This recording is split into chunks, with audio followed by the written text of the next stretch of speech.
Okay, we're going to take these weird looking numbers and I'm going to show you how to write it in standard form. Standard form, when we're just talking about numbers, is the form that you would normally see a number, like 5 or 300. That's just standard form of a number. So here's the trick. This is called scientific notation form, and it's a number multiplied by the exponent of 10 to an exponent. Well, this exponent tells us how many places you have to move the decimal point, and because that's positive, we move the decimal point in the positive direction. So I'm going to rewrite this 458, and the decimal point that was here is going to get moved 1, 2, 3 places. And where it ends, there's this empty spot, we're going to write 0. So 4.58 times 10 to the third is just 4,580. But what happens, let me cover this up. Now look at what we have. We have an exponent to the fourth power, but negative.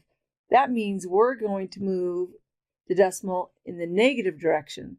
So I'm going to put the 2.09, and now I'm going to take this decimal and move it in the negative direction. 1, 2, 3, 4.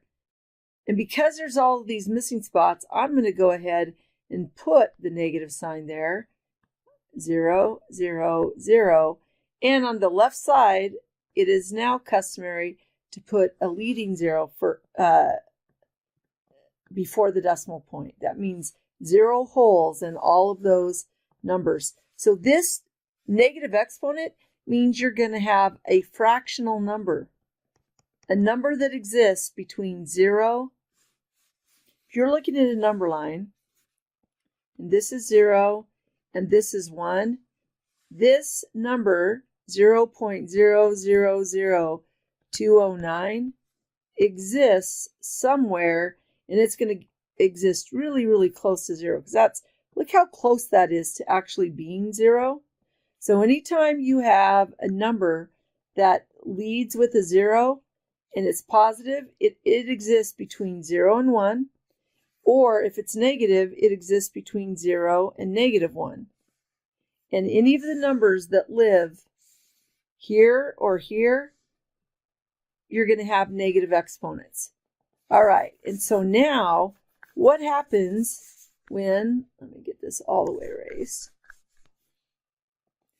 when we're now going to convert standard numbers in scientific notation form? Well, remember what we saw above.